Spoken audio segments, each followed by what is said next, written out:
Deep in the wild and untamed lands of southern Texas lives a champion amongst men. A new breed of gunslinger sworn to protect the border along the 113-mile Rio Grande. Every day, more than tens of thousands of vehicles pass from Mexico into the United States. And with many of those vehicles come drugs. Providing the first line of defense is our hero, a U.S. Customs officer named Popsicle. Popsicle is a Staffordshire Terrier mix. He's 3 years and 9 months old, and he's my partner. He's my narcotic detector dog. Customs Officer Rudy Carr works with Popsicle at the port of entry in Roma, Texas. Together, they run the line in an effort to detect illegal narcotics. Custom inspectors ask us to do a sweep on our vehicle. We just go around it at the primary booth when they come in from Mexico. The preparatory command is to get him on the chest so he can know that it's time to work, find it. He's trained to find marijuana, hash, cocaine, heroin, and methamphetamines. There has to be odor. As long as he has a very minimal odor, he'll find it. It's almost amazing that Popsicle has the ability to bond with anyone, let alone behave in human company. When he was a puppy, he was mistreated by drug dealers up in Buffalo, New York. The drug dealer had no use for a pit bull puppy, especially during a raid. He put the pup into a plastic bag and stuffed it into a fridge. An officer saw the bag move and rescued the pup, who they named Popsicle. So he was all malnourished, he was non-responsive, hyperthermic, he was very skinny. Even as he recovered, Popsicle showed what's known as a high play drive. That's perfect for a customs canine. He can be rewarded by playing with him, although sometimes that high play drive overcomes Popsicle. Popsicle quickly became an expert on drug odors. He learned to associate narcotic scents with rewards, like play. But to stay on top and keep his job, Popsicle still has to do 4 to 5 training exercises a day and pass them all. I'm going to put a training in for Popsicle. There's a little baggie of marijuana, and usually we do this every day to train the dog so we can keep him up enthusiastic. So I'm going to place it inside the compartment of this bus. I'm going to place it right there for him. And then I just run with him and then reward him when he finds it. If he can find it. If we don't find it, then we got trouble. Nah, he's going to find it. Smugglers never stop inventing new and ingenious techniques to outwit the drug enforcement dogs. But masking the scent or encasing the drugs can't fool Popsicle's secret weapon, his sensitive snout. Popsicle has even detected a large quantity of marijuana concealed in metal boxes welded inside a gas tank. Good boy, good dog, good dog. Come on, buddy. Way to go, Pop. Way to go, Pop. He's rewarded with a rolled up terry cloth towel, and we play tug of war after he finds it, and it's making it enjoyable for him. I verbally and physically praise him off and make a whole lot of fun, a whole lot of excitement for him. That towel is his paycheck. Working at the Roma Port is a daily challenge.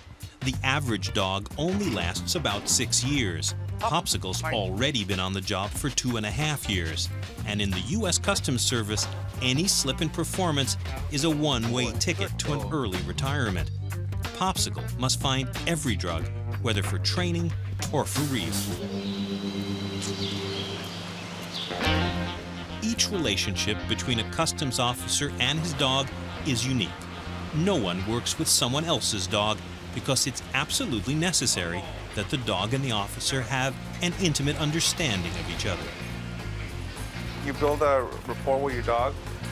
You know what are his habits. I think Popsicle has a distinct personality that I understand. A lot of people, they just see him and he's a pit bull and they get scared of him.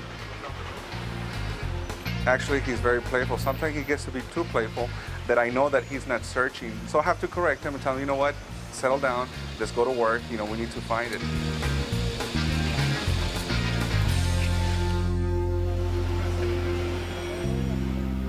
A customs inspector pulls over a vehicle that he suspects contains narcotics. Rudy and Popsicle have to make what is called a secondary or intensive inspection. Rudy and Popsicle's continuous training is about to be put to a real test. I'm gonna go do the sweep. When I do the sweep, I'm gonna put him inside the vehicle, okay? Then he's gonna go do what he has to do inside. He's gonna come out, then I'm gonna put him inside the trunk. Finding a drug odor is called an alert. Most dogs alert by scratching, but true to his pit bull nature, Popsicle prefers to indicate narcotic odors by biting or chewing at the location of the smell. Good boy, good dog, easy. Good boy, good boy, good boy.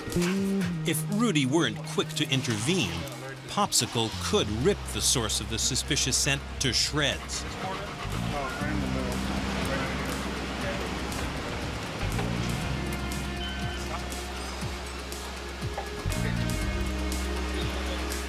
He alerted to the trunk area. Right.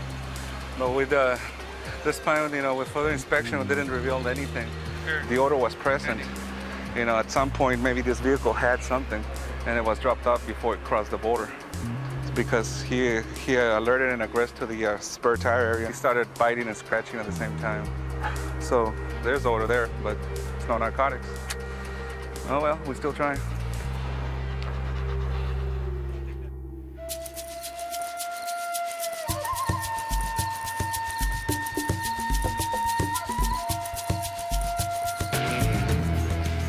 Popsicle lives in the port kennels at Roma. It's the port where he usually works, trying to stem the flow of drugs coming from Mexico. But there aren't enough canines to work all 11 ports of entry to the U.S. along the Rio Grande. So dogs like Popsicle are sent to remote border crossings to keep the drug smugglers on their toes. But the border is long, and the quantity of drugs staggering. We're at the port of Los Ébanos, Texas. As you can see, it's the only hand-drawn ferry left in the United States. The volume of traffic, you only get like 3 cars at a time. It's kind of relatively slow traffic, but we still have a good quantity of narcotics trying to pass through this port of entry.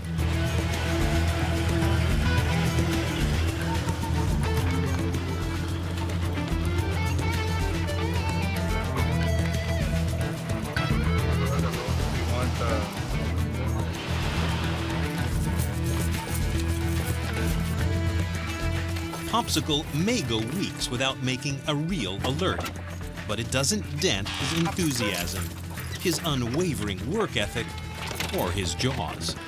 This is play for him, and we have to make it exciting, and every day, day in and day out, we have to make him realize that it's fun to work. Good boy, good dog, good dog, good boy, good dog, good dog, good boy. Down alert. Good boy, good dog. That's my pop. Good man. Good man. Good dog.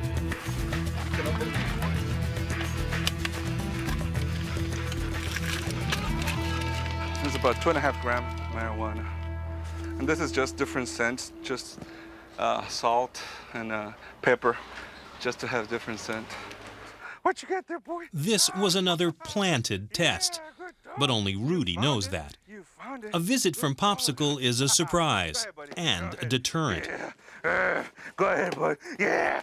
Cars often make a U-turn on the Mexican side when they spot Popsicle with their binoculars across the 30-foot wide Rio Grande. Come here, boy. Yeah. Because Popsicle has a reputation. Hump it, boy. Hump it, boy. Hump it. In 1998, one of the thousands of trucks crossing the border pulled into the inspection dock. It was an 18-wheeler carrying produce. And in with that innocent-looking load were 3,075 pounds of cocaine, worth millions of dollars. It was a record-breaking stash that no one was going to forget. And it was an especially fitting way to get revenge on drug dealers who try and kill their dogs. Get out, Pop. Get out, buddy. Oh, get out, buddy. Get out, buddy. The smugglers and dealers are probably the only people who don't like Popsicle's career as a great federal agent. He's not my pet. You know, a lot of people think that these dogs are pets. They're not. They're working dogs. But we developed such a bond that I miss him, and I look forward to coming back to work every day. He gives me my kicks when I work with him because he's such a great little dog. And hopefully one day, when he gets up to the time of retirement, that he'll become my pet, and I'll give him a plushy life.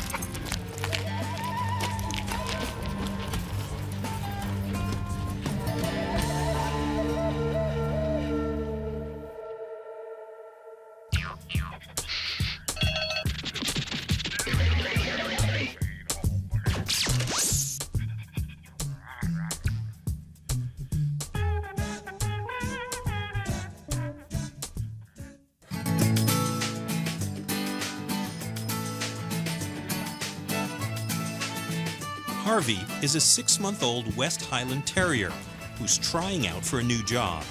He's come to the Highlands Seniors Home in the Blue Hills of Kentucky as a visitor, and this white ball of lightning has to calm down.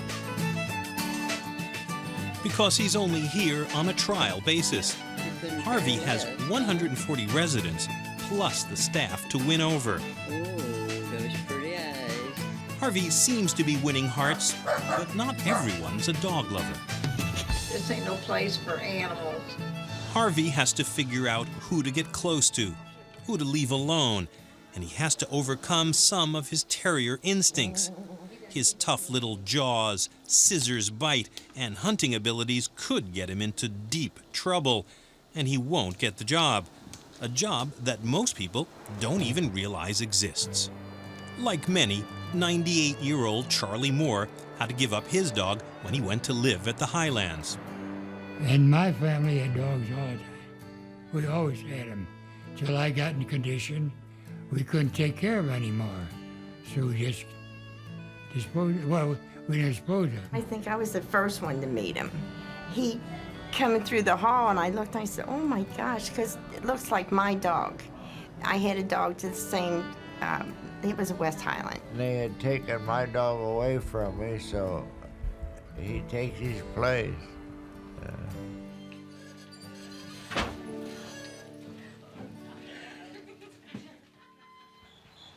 A local pet store brought Harvey to the Highlands for a one-day visit. His ability to relate to the residents and figure out who he could do what with was immediately apparent. That's our baby. Yeah.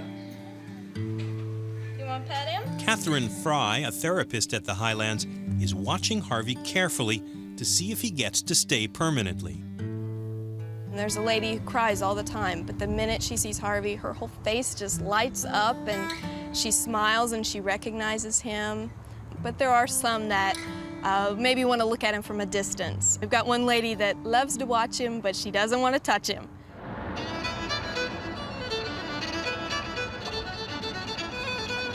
Right now, Harvey goes home with a staff member on nights and weekends. Life there involves a cat, but Harvey's good nature gets him through the ordeal. Although once again, his terrier instincts take over. If Harvey survives his trial period, he'll live at the Highlands full-time.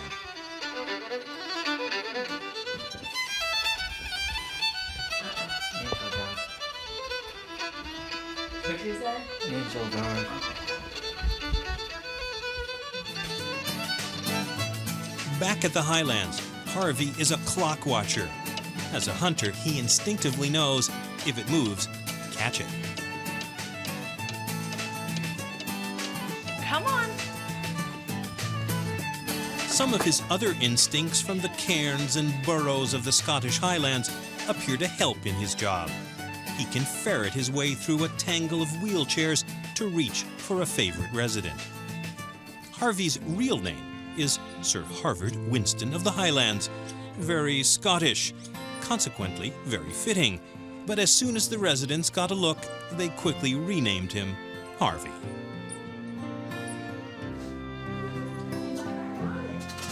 He may lift the spirits of some residents, but there are families to convince that this dog can help provide a relaxed home atmosphere for their relatives. and the staff may smile now, but Harvey sometimes makes more work for them.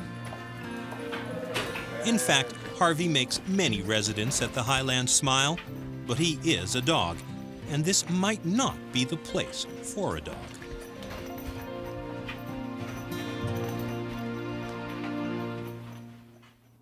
He's now been at the Highlands for 4 months, and Harvey seems to be fitting right in. He doesn't shed, so he can jump around all he wants. And that energy encourages activity, although the daily volleyball game suffers losses. We had a little problem with volleyball with Harvey. At times, he uses his paws, the toenails. Boom! So far, I think he's gotten 3 of the balloons. Harvey is moving from easily distractible, cute puppy to an independent patrol dog. A wheelchair topples.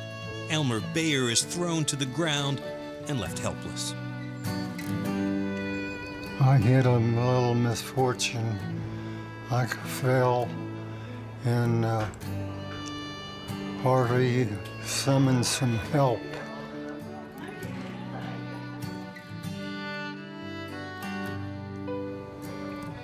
And from that time on, Harvey was my dog. You couldn't beat that. I mean, he came to the rescue. After the accident, Harvey is given free rein to monitor the hallways for any resident who might be in trouble. But no one suspected that a feisty little dog like Harvey would know how to give palliative care. Harvey is often with very sick residents. He lies on their bed for at least an hour so they can quietly cuddle him. With the dying, he just knows what he's supposed to do. He has a gift for this work.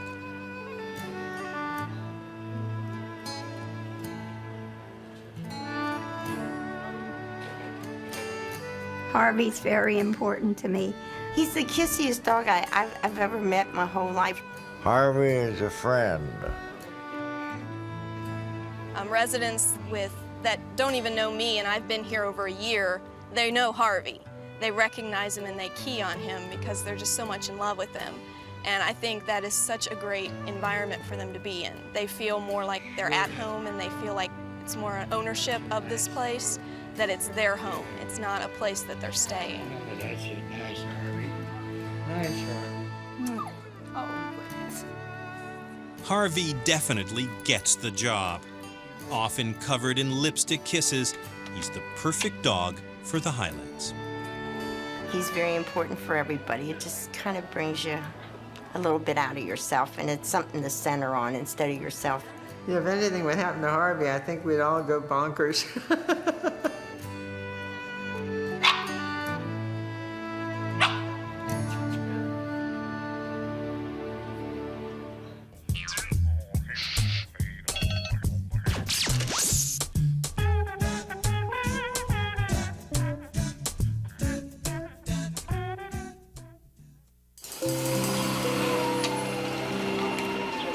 To the golf lovers of Hudson, Ohio, nothing is more enticing than a picture-perfect autumn morning.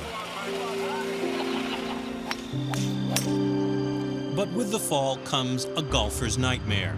It's the annual invasion of the long-necked northern tourist, known as the Canada goose. These majestic fowl create a mess of golf courses by eating the grass and paying for their dinner with slippery and unsightly deposits that damage the fairways and greens. The solution? A 9-year-old border collie named Tatty. With the aid of golf course manager Denny Smith, Tatty ensures that Ellsworth Meadows remains goose-free. Tatty will spot the geese quite a distance away.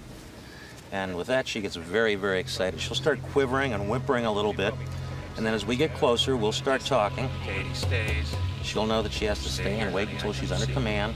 And once we get to that point, she'll get off the cart and make decisions herself. Sometimes it's just strictly a stealth move that intimidates, makes eye contact with one of the guardians of the geese flock, and will upset the geese enough that they'll take off on their own at that point.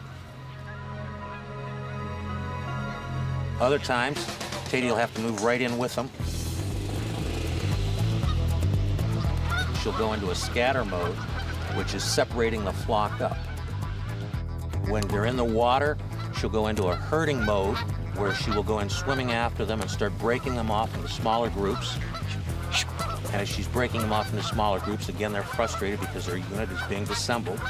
And at that point, they'll fly away.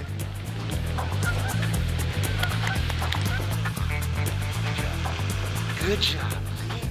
Her intent is only to control the geese. There you go. Some people call it a harassment, but she has no desire at all to catch a goose or bring the goose back to me. It's a very humane, non-violent way to take care of the goose population. Most of the golfers are now familiar with Tatty and know she's here and come in and look forward to seeing her. And on any given week, we'll probably have 4 or 5 people stop by to see the dog with no intention of playing golf at all. She's a smart animal. She knows her job, knows how to do it well, and loves doing it. We'd all be better off if we loved our jobs as much as she does. For her, it's a real pleasure to get up every morning and go do her thing. We call it work, and she just has it as her way of life, and she loves doing what she does.